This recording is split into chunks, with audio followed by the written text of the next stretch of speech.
ಹೆಣ್ಣು ಮಕ್ಕಳನ್ನ ಮಾಡಿ ಹೀರೋಯಿನ್ ಮಾಡುವಂತ ಸಂಪ್ರದಾಯಗಳಿದೆ. ಏನು ಅವ್ರೇನು ದೇವದಾಸಿ ರಚಿತರಾಮ್ ಅವ್ರು ಹೇಳ್ತಾ ಇದ್ರು, ಅವ್ರನ್ನೇ ಕೇಳಿ ಪ್ರಶ್ನೆ. ಹೆಣ್ಣು ಮಕ್ಕಳಿರೋ ಸಮಸ್ಯೆಗಳಿಗೆ ಲೀಡ್ ಮಾಡಬೇಕು. She is a senior. ಸುಮ್ಮನೆ ಸ್ಟೇಟ್ಮೆಂಟ್ ಕೊಡೋದಲ್ಲ. ಒಂದು ಕೆಲವು ಹೆಣ್ಮಕ್ಳು, ಇನ್ನೊಂದು ಬ್ಲಾಕ್ ಮೇಲರ್ಸ್, ದುಡ್ಡು ಅಥವಾ ಪವರ್ ಒಂದು ದೊಡ್ಡ ವೈರಸ್ ಆಗಿ ಬೆಳೀತಾ ಇದೆ ಸರ್. ನಮ್ ಜನ ಏನು ಓದಿಲ್ಲ ಅಂದ್ರೆ, ಡಿಗ್ರಿಗಳಿಲ್ಲ ಅಂದ್ರೆ ಬುದ್ಧಿವಂತ ಅಂತಲ್ಲ, ಆ ಜ್ಞಾನದಿಂದ ತಿಳ್ಕೊಂತಾರೆ. ಬೆಂಕಿ ಇಲ್ಲ ಅಂದ್ರೆ ಹೊಗೆ ಆಡಲ್ಲ ಅಂತ. ಒಂದು 4 ಕಾಸು ಬರ್ತದೆ, ಒಂದು 10 ಕೋಟಿ 20 ಕೋಟಿ 100 ಕೋಟಿ ಅದನ್ನ ತಗೊಂಡ್ಬಂದು ಸಿನಿಮಾ ಇಂಡಸ್ಟ್ರಿನಲ್ಲಿ ಮೀಟರ್ ಬಡ್ಡಿ ಮಾಡ್ತಾರೆ. Why should be not oppose? Jagadish ಅವರು ಕೆಲವೊಂದು ಟೈಮಲ್ಲಿ ದಿಢೀರ್ ಅಂತ ಆನ್ಲೈನ್ ಬಂದು ಫೇಸ್ಬುಕ್ ಲೈವ್ ಬಂದ್ಬಿಟ್ಟು ಒಂದು ದೊಡ್ಡ ಬಾಂಬನ್ನು ಸಿಡಿಸ್ಬಿಡ್ತಾರೆ. ಅದು ದೊಡ್ಡ ಸುದ್ದಿ ಆಗ್ಬಿಡುತ್ತೆ. ಅಂದರೆ ಅದು ಸುದ್ದಿ ಆಗ್ಬೇಕಂತ ಮಾಡ್ತೀರಾ, ಇಲ್ಲ ಇರೋ ಒಂದು ರೀತಿನ ಹೇಳೋದಾ, ಅದು ನಿಜ ಹೇಳ್ಬೇಕಂತಾನ ಅಂತ? ಇಲ್ಲ ಸರ್, ನಿಜ ಅಂತದ್ದು. ಈಗ ನೋಡಿ, ನೆನ್ನೆ ಬೆಳಗ್ಗೆ ನಂದು ಪಾಸ್ಪೋರ್ಟ್ ಕೆಲಸ ಇತ್ತು. ಅದು ಮುಗಿಸ್ಕೊಂಡು ನಾನು ಶಿವಕುಮಾರ ಸ್ವಾಮಿಗಳ ಪುಣ್ಯತಿಥಿ ಇತ್ತು, ದಾಸೋಹ ಕಾರ್ಯಕ್ರಮ ಇತ್ತು. ಬಸವನಗುಡಿಯಿಂದ ಇಂದ ಕೆಳಗಡೆ ಎಲ್ಲೋ ಒಂದು 10 ಕಿಲೋಮೀಟರ್ ದೂರದಲ್ಲಿ ಕರೆದ್ರು. ಅಲ್ಲಿ ಹೋಗಿ ಒಂದು 1 ಅವರ್ ಅಣ್ಣ ಬರ್ಸಿ ಎಲ್ಲರಿಗೂ ನಾನು ಕಾರ್ಯಕ್ರಮದಲ್ಲಿ ಪಾಲ್ಗೊಂಡು ಬಂದೆ. ಹಂಗೆ ಬರ್ತಾ ನಮ್ಮ ಸಿಟಿ ಸಿವಿಲ್ ಕೋರ್ಟಲ್ಲಿ ನಮ್ಮ ಅಸೋಸಿಯೇಷನ್ದು ಚುನಾವಣೆ ಇತ್ತು. ಅಲ್ಲೂ ಕೂಡ ಮುಗಿಸ್ಕೊಂಡು 4:04 ಬಂದರೆ ನಾನು ಸೂರ್ಯ ಫೋನ್ ಮಾಡ್ದೆ, ಅಡ್ವೊಕೇಟ್ ಸೂರ್ಯ ಮುಖಂಡರಾಜು. ಅಲ್ಲೆಲ್ಲೋ ನಮ್ಮ ಯಶಂಪುರದಲ್ಲಿ ಮುನಿಯವರ ಇದರಲ್ಲಿ ಗುಡಿಸಲುಗಳು ಹೊಡೆದಾಕ್ಬಿಟ್ಟಿದ್ದಾರೆ ಅಂತ. ಅದು ಹೆಚ್ಚು ಕಮ್ಮಿಯಾಗಿ 2 ದಿವಸ ಆಗಿದೆ. ಮಾಧ್ಯಮಗಳು ಮೋಸ್ಟ್ಲಿ ಫೋಕಸ್ ಮಾಡೋಕ್ಕಾಗಿಲ್ಲ ಕಾರಣಗಳಿಂದ. ಸೊ ನಾನು ಅಲ್ಲಿ ಹೋಗಿ ಅಲ್ಲಿ ನಿಂತ್ಕೊಂಡು ಎಲ್ಲ ನೋಡಿದಾಗ ತುಂಬ ಹೊಟ್ಟೆ ಹೊಡೆದೈತೆ, 50-60 ಮನೆ. ಸೊ ಇಮಿಡಿಯೇಟಾಗಿ ಲೈವ್ ಬಂದು ನಾನು ತಿಳಿಸಿದೆ. ಐ ಥಿಂಕ್ ಮಾಧ್ಯಮಗಳಿಗೆ ರೀಚ್ ಆಯಿತು ಅನಿಸುತ್ತೆ.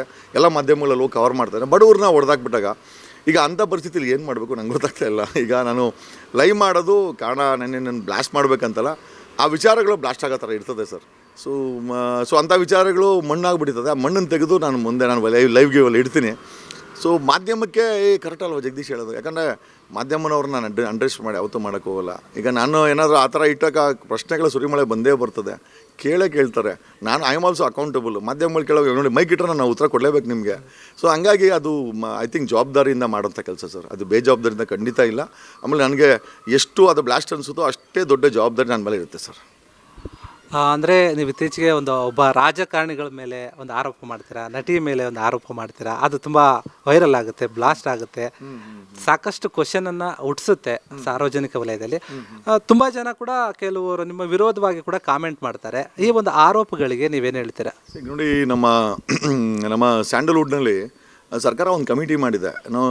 ಸೆಕ್ಷುವಲ್ ಹರಾಸ್ಮೆಂಟ್ ಕಮಿಟಿಗೆ ಒಂದು ಕಮಿಟಿ ಫಾರ್ಮ್ ಮಾಡಿದೆ ಸರ್. ಅದನ್ನು ಆ್ಯಕ್ಟಿವೇಟ್ ಮಾಡೋಕ್ಕೆ ಪ್ರೊಡ್ಯೂಸರ್ಗಳು, ಡೈರೆಕ್ಟರ್ಗಳು ಇವರು ಬಿಡ್ತಾ ಇಲ್ಲ ಅದನ್ನು ಸರ್. ನನ್ನ ಆರೋಪ ಸುಳ್ಳಾದರೆ ಅಲ್ಲಿ ಕಮಿಟಿನ ಆ್ಯಕ್ಟಿವೇಟ್ ಮಾಡೋಕ್ಕೆ ಯಾಕೆ ಬಿಡ್ತಾಯಿಲ್ಲ ಇವರು? ಸರ್ಕಾರ ಮಾಡಿರೋ ಕಮಿಟಿ ಬೇಡ ಅಂತಾರಂತೆ. ಯಾಕೆ ಆ ಥರ?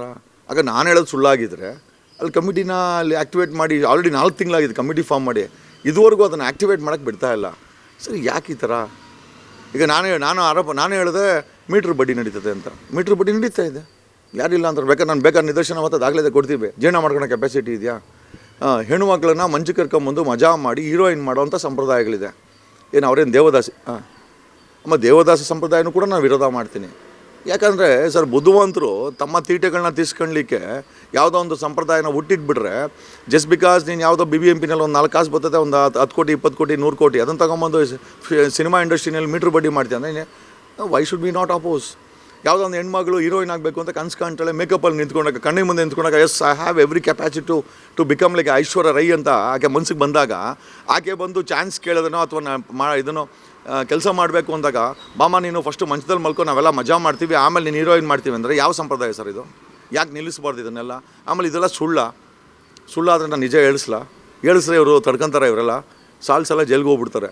ಸೊ ಹಾಗಾಗಿ ನಿಜವಾಗ್ಲೂ ನನಗೆ ನೆಗೆಟಿವ್ ಆಗಿ ಹೇಳೋವಂಥವರು ದಾಖಲೆ ಇಟ್ಕೊಂಡು ಮಾತಾಡಲಿ. ನನ್ನ ಹತ್ರ ದಾಖಲೆ ಇದೆ. ನಾನು ಯಾವುದೇ ದಾಖಲೆ ಇಲ್ಲದ್ರೆ ನಾನು ಮಾತಾಡೋಕ್ಕೆ ಹೋಗಲ್ಲ. ಈ ಸಂಪ್ರದಾಯ ಸುಳ್ಳು ಅಂತ ಹೇಳಿ ನೋಡೋಣ. ಮೇಡಮ್ ರಚಿತರಾಮ್ ಅವ್ರು ಹೇಳ್ತಾಯಿದ್ರು, ಅವ್ರನ್ನೇ ಕೇಳಿ ಪ್ರಶ್ನೆ. ಈ ಸಂಪ್ರದಾಯ ಇದೆಯೇ ಇಲ್ಲ ಅಂತ ಅವ್ರನ್ನೇ ಕೇಳಿ. C I am not blaming everybody. ಎಲ್ಲ ಹೆಣ್ಮಕ್ಳು ಅದೇ ಥರ ಅಂತಲ್ಲ. ಕೆಲವು ಹೆಣ್ಮಕ್ಳು ಅದಕ್ಕೆಲ್ಲ ಸಿಗಾಕೊಳ್ತಾರೆ ಪಾಪ. ಅವ್ರನ್ನ ಹೆಂಗೆ ರಕ್ಷಣೆ ಮಾಡ್ತಾರೆ? ಈಗ ರಚಿತಾರಾಮ್ ಅವರು ಒಂದು ದೊಡ್ಡ ಮಟ್ಟಕ್ಕೆ ಬೆಳೆದಿದ್ದಾರೆ. ಯಾಕೆ ಆ ರಕ್ಷಣೆಗೆ ಅವರೇ ಮುಂದಾಳತ್ವ ವಹಿಸ್ಕೊಬೋದಲ್ವಾ? ಒಂದು ಸ್ಟಾರ್ ನಟಿ, ಒಂದು Royals Royce owner. Royals Royce ಅಂದರೆ ತಮಾಷೆನಾ? 10 ಕೋಟಿ 20 ಕೋಟಿ ರಾಯಲ್ಸ್ ರಾಯ್ಸ್ ತೊಗೊಳ್ಳೋವಂಥವ್ರು ತುಂಬ ದೊಡ್ಡ ಮಟ್ಟಕ್ಕೆ ಬೆಳೆದಿರುವಂಥ ನಟಿ. ಅವರು ಆ್ಯಕ್ಚುಲಿ ಈ ಒಂದು ಸಮಸ್ಯೆಗಳಿಗೆ, ಹೆಣ್ಣು ಮಕ್ಕಳಿರೋ ಸಮಸ್ಯೆಗಳಿಗೆ ಲೀಡ್ ಮಾಡಬೇಕು. She is a senior. ಸುಮ್ಮನೆ ಸ್ಟೇಟ್ಮೆಂಟ್ ಕೊಡೋದಲ್ಲ. ಸೊ ನಾನು ರಿಕ್ವೆಸ್ಟ್ ಮಾಡ್ತೀನಿ, ರಚಿತಾ ಅವರೇ ದಯಮಾಡಿ ಈ ಥರ ಒಂದು ಕಮಿಟಿ ಫಾರ್ಮ್ ಆಗಿದೆ. ಹೆಣ್ಮಕ್ಳಿಗೆ ಮಂಚದ ಈ ಸಂಪ್ರದಾಯಗಳು ಜಾಸ್ತಿ ಆಗ್ತಾ ಇದೆ. ನಿಮಗೆ ಗೊತ್ತಿರ್ಬೋದು, ಗೊತ್ತಿಲ್ಲದ್ರೂ ಇರ್ಬೋದು. 2 ಪಾಸಿಬಿಲಿಟೀಸ್ ಇದೆ. ಗೊತ್ತಿದೆ ಅಂತ ನಾನು ಅನ್ಕೊತೀನಿ. ದಯಮಾಡಿ ಈ ಒಂದು ಕಮಿಟಿಗೆ ಸ್ವಲ್ಪ ನೀವೇ ಶಕ್ತಿಯನ್ನು ತುಂಬಿ ಮುಂದೆ ಬರೋ ಹೆಣ್ಮಕ್ಳನ್ನ ನೀವೇ ರಕ್ಷಣೆ ಮಾಡಬೇಕು ರಚಿತಾರಾಮ್ ಅವರು ಅಂತ ನಾನು ಅವ್ರಿಗೆ ಹೇಳ್ತೀನಿ ಸರ್, ರಿಕ್ವೆಸ್ಟ್ ಮಾಡ್ತಾಯಿದ್ದೀನಿ.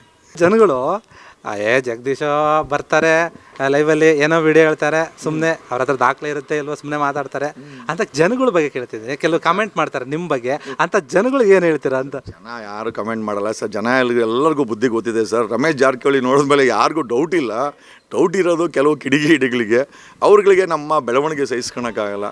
ಹಂಗಾಗಿ ಈಗ ನೋಡಿ, ಬಾಯ್ಸ್ ಆ್ಯಂಡ್ ಗರ್ಲ್ಸ್ಗೆ ಅಂಕಲ್ ಆಂಟಿ ಅಂತ ಹೇಳ್ತಾರೆ, ಯಾರಿಗೆ ಹೊಟ್ಟೆಯವ್ರು ಇರ್ತಾನೆ ಹೇಳೋಕ್ಕಾಗದ ಆ ಥರ. ಹಂಗಾಗಿ ಸರ್ ದಾಖಲೆ ಇಲ್ದ್ರೆ ಮಾತಾಡಿದ್ರೆ ನಮ್ಮನ್ನು ಬಿಡ್ತಾರ ಸರ್ ಯೋಚನೆ ಮಾಡಿ. ಈಗ ಹಂಗನ್ಬಿಟ್ಟು ದಾಖಲೆ ಇದೆ ಅಂತ ಎಷ್ಟೋ ಜನ ಹೇಳ್ತಾರೆ, ಸರ್ RR ದಾಖಿ ಅಂತಾರೆ, ಇವ್ರು ಯಾರ್ದು ಎಕ್ಸ್ CM ಮತ್ತು RR ದಾಖಿ ಅಂತಾರೆ. ಸರ್ ವಿಡಿಯೋ ಹಾಕಿ ಅಂತ ಕೇಳ್ತಾರೆ ಕಿಡಿಗೇಡಿಗಳು. ತೆಗೆದು ನೋಡಿಬೇಕಾರೆ ಸರ್ ಹಂಗನ್ಬಿಟ್ಟು ಒಬ್ಬರ ಮಾನ ಮರ್ಯಾದೆನ ನಾವು ಅಲ್ಲಿ ಡಿಸ್ಪ್ಲೇ ಮಾಡೋಕ್ಕಾಗತ್ತಾ? ಜವಾಬ್ದಾರಿ. ಸೊ ಹಂಗೆ ನಾವು ಜವಾಬ್ದಾರಿಯಿಂದ ನಾವೇನು ರಿಪ್ಲೈ ಕೊಟ್ಟಿಲ್ಲ ಅಂದರೆ ಇವ್ರಂತ ಏನೂ ಇಲ್ಲ ಇದ್ದರೆ ರಮೇಶ್ ಜಾರಕಿಹೊಳಿ ಥರ ಬಿಟ್ಟರೆ ಸರ್ ರಮೇಶ್ ಜಾರಕಿಹೊಳಿ ಗತಿ ಏನಾಯಿತು? ನಾನು ಅಂದ್ಕೊಂಡೆ ರಮೇಶ್ ಜಾರಕಿಹೊಳಿ ವಿಡಿಯೋ ರಿಲೀಸ್ ಆದಮೇಲೆ ಅಲ್ಲ, ನನ್ನ ಅನುಭವ ಅಂದ್ಕೊಂಡು ನಾನೇ ಅಂದ್ಕೊಂಡಿದ್ದೆ ಅಂತಂದರೆ, ಕರ್ನಾಟಕದಲ್ಲಿ ಇನ್ಮೇಲೆ ಈ ಬ್ಲೂ ಫಿಲಮ್ ಸಂಸ್ಕೃತಿ ನಿಂತೋಯ್ತು, ಬುದ್ಧಿ ಕಲ್ತವ್ರೆ ಅಂತ. ಸರ್ ಖಂಡಿತವಾಗಿ ನಾನು ಏನಕ್ಕೆ ಹಂಗೆ ಅಂದ್ಕೊಂಡೆ ನನಗೆ ಗೊತ್ತಿಲ್ಲ ಸರ್, ಜಾಸ್ತಿ ಆಗೋಗಿದೆ. ಎಲ್ಲಿ ನೋಡಿದ್ರು ಬ್ಲೂ ಫಿಲಮ್ಸು, ಎಲ್ಲಿ ನೋಡಿದ್ರು ಬ್ಲ್ಯಾಕ್ ಮೇಲು. ಸರ್ ಇದು ಈ ಬ್ಲೂ ಫಿಲಮ್ಮು, ಸೆಕ್ಸು, ಹೆಣ್ಣು ಮಕ್ಕಳು ಅನ್ನೋದು ಒಂದು ದೊಡ್ಡ ವೈರಸ್ ಆಗಿ ಬೆಳೀತಾ ಇದೆ ಸರ್. ಕಾರಣಾಂತರಗಳಿಂದ ನಾನು ಹೆಣ್ಮಕ್ಳನ್ನೂ ಬ್ಲೇಮ್ ಮಾಡಲ್ಲ, ಅಥವಾ ದುಡ್ಡಿರೋನು ಬ್ಲೇಮ್ ಮಾಡಲ್ಲ, ಅಥವಾ ಬ್ಲ್ಯಾಕ್ ಮೇಲರ್ಸು ಬ್ಲೇಮ್ ಮಾಡಲ್ಲ ಸರ್. 3 ಜನ ಇದ್ದಾರೆ ಇದರಲ್ಲಿ. ಒಂದು ಕೆಲವು ಹೆಣ್ಮಕ್ಳು, ಇನ್ನೊಂದು ಬ್ಲ್ಯಾಕ್ ಮೇಲರ್ಸು, ಇನ್ನೊಂದು ದುಡ್ಡು. ಸೊ ಈ 3 ಅಥವಾ ದುಡ್ಡು ಅಥವಾ ಪವರು, ಈ 3 ಸೇರಿಕೊಂಡು ಈ ಒಂದು ಬ್ಲೂ ಫಿಲಮ್ ಇಂಡಸ್ಟ್ರಿ ಗಬ್ಬೆದ್ದೋಗ್ತದೆ ಸರ್. ಏನಕ್ಕೆ ಭಯ ಬಿದ್ದಿಲ್ಲ ಅಂತಂದ್ರು, ನಗ್ನವಾಗಿ ಏನಾದರೂ ಅವಳದ ಇದ್ದುಬಿಟ್ರೆ ಅಂತೂ ಅವ್ರ ಮೈಯೆಲ್ಲ ನಡ್ಕ ಆಗಿಬಿಡ್ತದೆ. ಮಾಡ್ಕೊಬೇಕಾದ್ರೆ ಬುದ್ಧಿ ಇರಲ್ಲವ ಅನ್ನೋದು ನಮ್ಮದೊಂದು ವಿಚಾರ. I think in that way sir ನಾನು ಕೆಲವೊಂದು ವಿಚಾರಗಳಲ್ಲಿ ಮೌನವಾಗಿರ್ತೀನಿ ಅಂತಂದರೆ ಕಾರಣಾಂತರಗಳಿಗೆ ಹೆಣ್ಮಕ್ಳ ವಿಚಾರ ತೊಗೊಂಬಂದು ನಾವು ಯಾರ್ದೋ ವಿಡಿಯೋ ಇದೆ ಅಂತಂದರೆ ನಾವು ವಿಡಿಯೋ ತೊಗೊಂಬಂದು ಸೋಷಿಯಲ್ ಮೀಡ್ಯಾದಲ್ಲಿ ಬಿಸಾಕೋಕ್ಕಾಗತ್ತಾ? ರಮೇಶ್ ಜಾರಕಿಹೊಳಿದು ಅಷ್ಟೇ ಆಕಸ್ಮಿಕವಾಗಿ ಎಲ್ಲೋ ಔಟ್ಸೈಡ್ ಕಂಟ್ರಿಯಿಂದ ಲೀಕ್ ಆಗಿದೆ ಆ್ಯಕ್ಚುಲಿ ಅದು. ಅದರ್ವೈಸ್ ರಮೇಶ್ ಜಾರಕಿಹೊಳಿದು ಕೂಡ ನಾವ್ಯಾರು ಲೀಕ್ ಮಾಡಿಲ್ಲ. ಅದೇ ವೈರಲ್ ಆಯಿತು. ಸೊ ಪ್ರಶ್ನೆಗಳು ಹುಡ್ಕಂತು.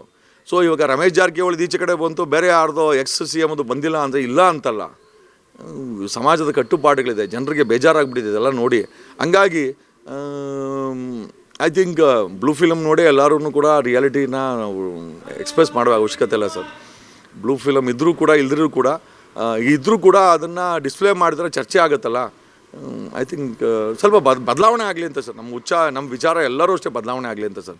ಸಮಾಜ ಎಚ್ಚೆತ್ಕೊಳ್ಳಿ, ಬದಲಾವಣೆ ಆಗಲಿ. ಆಮೇಲೆ ಇದಕ್ಕಿದ್ದಂಗೆ ಸರ್ ಬಡತನದಿಂದ ಮೇಲಕ್ಕೆ ಬಂದಿರ್ತಾರೆ, ಒಂದು ಏನೋ ಇಂಡಸ್ಟ್ರಿಗೆ ಬರ್ತಾರೆ. ಇಂಡಸ್ಟ್ರಿಲಿ ಬಂದಾಗ ಇಂದ್ರನಗರದಲ್ಲಿ ಮನೆ ಆಗಿಬಿಡ್ತದೆ, ಇಂಪೋರ್ಟೆಡ್ ಕಾರ್ಗಳಲ್ಲಿ ಓಡಾಡ್ತಾರೆ. ಸಂತೋಷ ಸರ್, ಸಮಸ್ಯೆ ಏನಿಲ್ಲ ಸರ್. ಇಂಪೋರ್ಟೆಡ್ ಕಾರ್ ಅವರು ತಗೊಬೇಕು, ಯಾಕೆ ತಗೊಳ್ಬಾರ್ದು?